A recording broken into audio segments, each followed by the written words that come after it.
एक राजा को शिकार करने की इच्छा हुई और उन्होंने अपने कुछ मंत्रियों और सैनिकों को साथ में लिया और जंगल की तरफ शिकार करने के लिए निकल पड़े। और जंगल बहुत घना था। कुछ दूर कुछ देर भटकने के बाद में उनको एक शिकार दिखाई दिया और वो शिकार के पीछे पीछे काफ़ी दूर निकल गए और उनके मंत्री और साथी जो भी थे सैनिक वो सब पीछे छूट गए।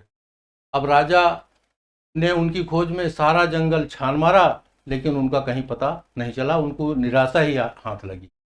अचानक राजा ने देखा कि कुछ दूर पे एक वृक्ष की छांव में एक वृद्ध बैठा हुआ है।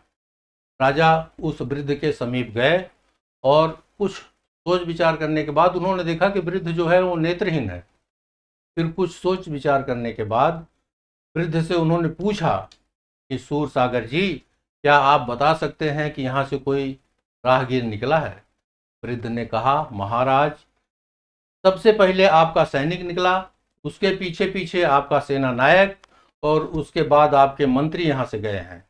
एक नेत्रहीन वृद्ध से ऐसा उत्तर पाकर राजा हतप्रभ रह गया। उन्होंने जिज्ञासा भरे स्वर में कहा, सूरसागर जी, आपको तो आंखों से दिखता नहीं है, फिर भी आपने मुझे कैसे पहचाना? आप यह भी बता रहे हैं कि मेरे सैनिक भी इधर से गए हैं, मेरे मंत्री भी इधर से गए हैं, ये सब आपने कैसे जान लिया? वृद्ध ने कहा, राजन, मैंने आपको आपके सैनिक, नायक और मंत्री की बातें सुनी और उससे अनुमान लगा लिया। सबसे पहले आपका सैनिक आया। उसने पूछा, क्या रे अंधे, यहाँ से अभी भी कोई निकला है?